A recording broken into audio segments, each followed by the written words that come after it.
క్రీస్తు స్వరూపము మీ యందు ఏర్పడు వరకు మీ విషయమై మరలా నాకేం కలుగుతుంది? ప్రసవ వేదన కలుగుతుంది. జాగ్రత్తగా వినండి. పౌలయ్య రాయడానికి గల కారణం అది. నేనేమంటానంటే, ఒకప్పుడు దేవుణ్ణి నమ్ముకోలేదు వాళ్ళు. పౌలు గారు వెళ్ళిన తర్వాత నమ్ముకున్నారు. మరలా ఎక్కడికి వెళ్ళిపోయారంటే మరలా వెనక్కి వెళ్ళిపోయారు. అందుకని పౌలయ్యకు ప్రసవ వేదన కలిగింది. నా వైపు చూడండి, నేను ఒక మంచి మాట చెప్తాను.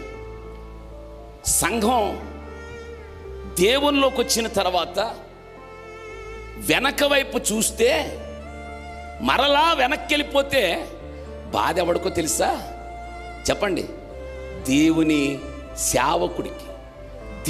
సేవకుడికి ఆ బాధ ఉంటుంది.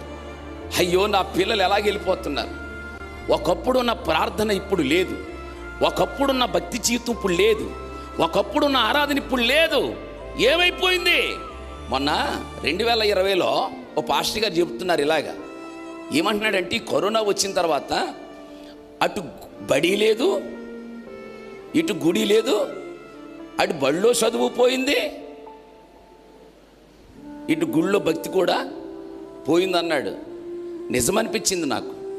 ఈ 2020 తర్వాత చాలామంది భక్తి జీవితాల్లో కుంటుబడిపోయినాయి. నేనేమంటానంటే, ఈ కూడికల యొక్క సారాంశం ఏంటంటే, క్రీస్తు స్వరూపంలోనికి మనం మార్చబడాలి. స్తోత్రం చెప్పండి, స్తోత్రం చెప్పండి. హల్లెలూయా.